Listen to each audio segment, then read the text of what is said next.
Okay.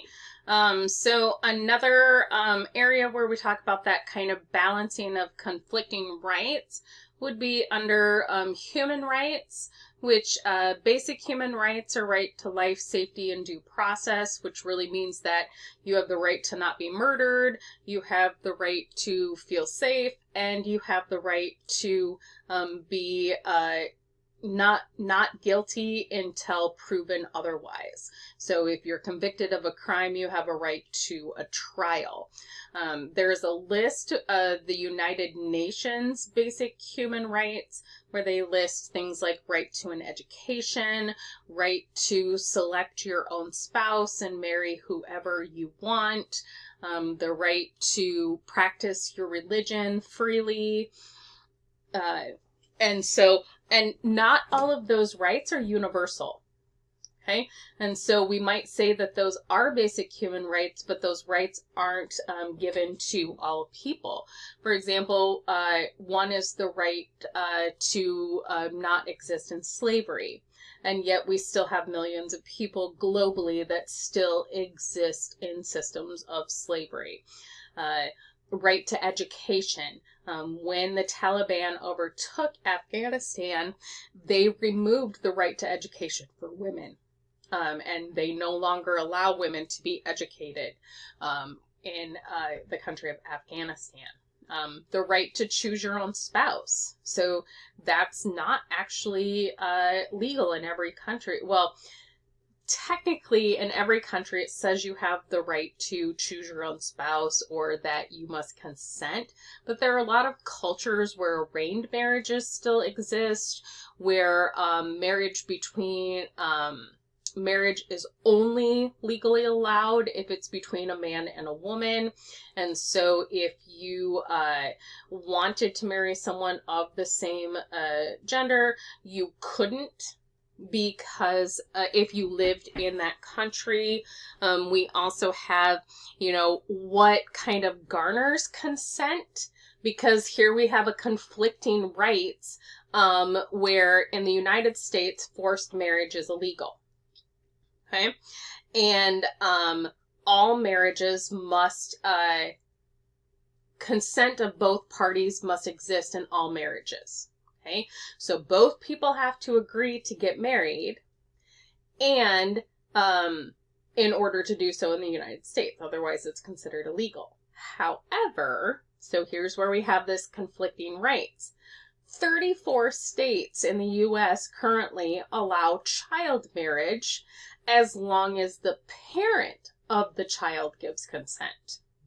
Okay, so this comes into the yes, there's a consenting party, but if we say children aren't allowed to consent for themselves, then is that actually a forced marriage if my parent signs a sheet of paper and says I can be married to a person? So if you weren't aware, the U.S. actually has a massive child marriage situation. There have been documentaries out in the last couple of years. Some states have tried to pass laws banning it, and those laws have failed because the legislatures vote against banning child marriage. Most child marriage in the U.S. happens between like 16 and 17-year-olds. However, there is often no age of consent, and there's a large portion of 10, 11, 12, and 13-year-olds that are married in some states. And so this is a thing. The United States, of course, made a declaration to make sure that child marriage is actually illegal in all states by the year 2030. But right now, this is a conflicting right where we both say people have the right to choose their own spouse, and as long as we have two consenting parties, marriage can occur. And then we also say in 34 states, parents can make that decision for their child. And there's no age limit necessarily. In some states, there's an age limit where it says they have to be 14 or older. And in other states, there is no age limit. So if I wanted to sign and say my 9-year-old could be married, that is legal in that state in the U.S.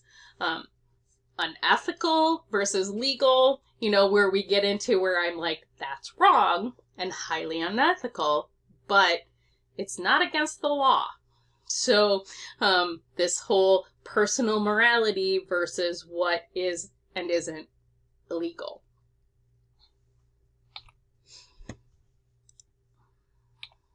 Okay, justice. So as I said, justice, where we say equally, that's actually, I actually have a problem with this benefits and burdens distributed equally, because that's actually, justice is fairly, equality is equally. So there are differences to that. Okay, but proponents of social justice would say that society's income and wealth get distributed among the people in fair proportions. And so we say fair proportions being what they need when they need it. And so fair varies from person to person and group to group. There's also differences in how social justice kind of takes shape and form. There's wide varieties of it. So we can say social justice is that everyone, so society's income and wealth, we pay in taxes, and those get distributed back out. So we can say, I pay in taxes, and my taxes fund public education. And so in a social justice system, everyone within that society should be entitled to a free and equal education, because that's where my tax money, maybe that's where I want my tax money to go. I want to fund, K through 12 education. I want it to be easily accessible. I want it to be available. I want it to be all good quality. So that's an example of society's income and wealth being distributed among populations, because education is funded by taxes. However, some people who claim for social justice would say that all income and wealth should be distributed. So we should have societies, for example, with no millionaires, because that wealth should be distributed. Okay? Or we even argue how it should be distributed. Because really what we're looking at in society's income and wealth in the U.S., that is done in the form of taxes. We all pay taxes into the federal government, and then the federal government decides how those taxes should be distributed out in order to benefit society as a whole. Of course, this is something that citizens don't agree on. How should it be distributed out? What should it be used for? Should a majority of it be used for education and infrastructure like highways, roadways, public transportation, or should it be distributed out to feed people who can't afford to feed themselves? So, we get into really wide factors where, again, our own personal beliefs and our own personal values and morals kind of drive what we think that income distribution should look like. Okay, so we have this equal versus equality. So on the one side, we see these, every single person gets a box to stand on. That's considered equal. They all get a box, they all get equal treatment. Okay, so over here, where we have the one person who's tall enough to see over the fence without a box doesn't need a box, so they don't get one. Person who needs one box gets one, so we distribute it. So we have where this is equal distribution, everybody gets access to the same thing, where justice or equality distribution is everybody gets what they need when they need it.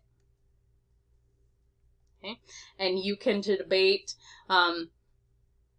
like I said, some people would be against any kind of distribution. You know, the whole, if you need boxes to stand on, you need to find your own boxes. They shouldn't be provided for you to, it should be upon these people to understand that of the 3 boxes, they can redistribute among themselves, and it shouldn't, as long as the government is being equal, that's all that matters. Like I said, this is a debate that will never end, in the entirety of humanity. Okay, because people are going to have different thoughts. Okay, moral intensity. So again, this comes down to what's the magnitude of the situation. Okay, how unethical is it? Okay, so this is where I kind of described that, you know, what's the magnitude, the social consensus, the whole, if I take a pen from work, or bring a pad of paper home, I'm stealing, it's unethical. Okay, sure. But, you know, we kind of have this, everyone does it, it happens, it's not that big of a deal, it's just a pen, so we get to magnitude of consequences, social consensus, you know, probability of effect, and we kind of say, yeah, unethical, but meh, is it really that big of a deal in the whole, you know, concept of time? Okay, versus I stole $100,000, I embezzled $100,000 in funds. Well, that's a whole different situation. I took a lot of money. There's a much higher consequences. I'm probably going to serve jail time. I'm most definitely going to get fired. I might have put my company in a bind financially because I did something with that $100,000 that I might not be able to pay it back. You know, different things like that. So it's kind of looking at how intense or imperative is the issue, situational by situational. Okay, so we have these different things, you know, magnitude of consequences. What is the harm? Were there benefits? Who were the beneficiaries? You know, sometimes this comes down to like, yes, I'm polluting, but I'm not polluting as bad as the other guy. Okay. How close am I to the situation? So that's proximity. How close am I to the situation? Were people stealing office supplies? That means that I don't have access to those office supplies. Or, you know, do I have just really high morals where, man, you steal a pen, and theft is theft. Okay. Social consciousness. Does everybody agree? You know, that's one of those things where, in trials, okay, so in criminal trials, one of the, you know, we have beyond a reasonable doubt, okay, so it's been proven, and I don't have any doubts that this person could be guilty. So is it a social agreement that it was evil or good, that it happened or didn't happen? Okay, so, and usually, another thing would be, they call it the reasonable person test in court. Would a reasonable person think this was wrong? Okay, so that's that social agreement thing. Probability that it's going to happen, and then the impact of the harm. Okay, and then the length of time between the act and the onset of consequences. Okay, so has it been 3 years and we've just found out about it now? Or we even get into these things where kind of environmental impact. Well, if I throw a bunch of garbage into the local water, it might actually take years for that impact to take place. Okay, so it's not necessarily, I didn't cause any harm today, but in 20 years there will be harm.